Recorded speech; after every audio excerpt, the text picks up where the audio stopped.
Hi, Ryan Kendrick here, musculoskeletal physiotherapist. Today I want to have a quick chat about golf swings and one of the simple and most common things that we can do and one that will reap a lot of rewards quite often. So we're going to look at our position and setup, or when we're addressing the golf ball. And you've probably seen a lot about this, how we should bend from the hips and keep our back in a relatively neutral or natural position.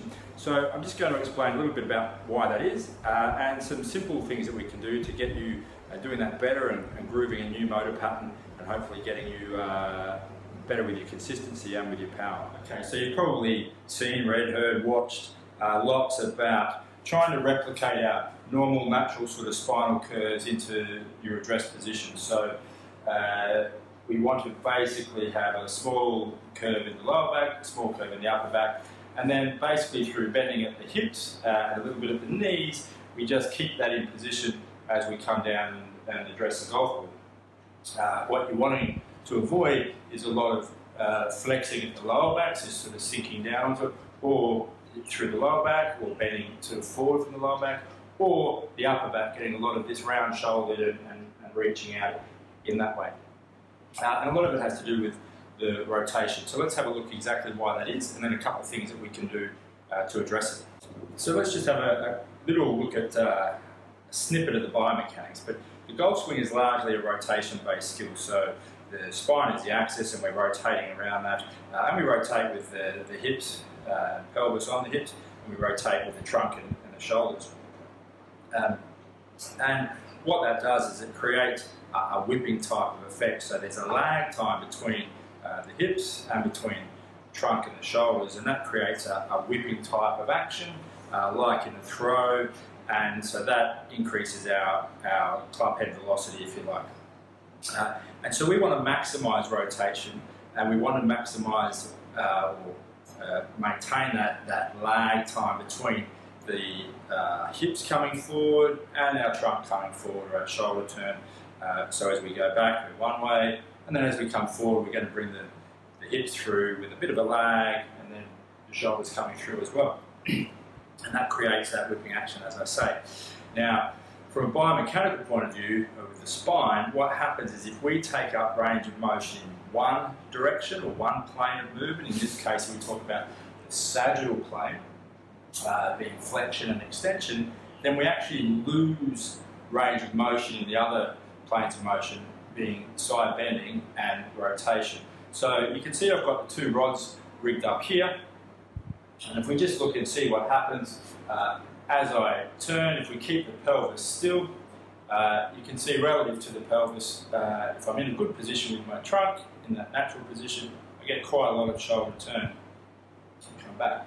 If, however, I slouch through my lower back and my upper back here, you can see that the rotation now is quite limited. I'm actually going to force quite hard to get that turn. Interestingly, if we overextend the lumbar spine and the trunk, we'll also get a reduction in range. So the idea is to maintain this more natural position so we can maintain our rotation, our separation angle.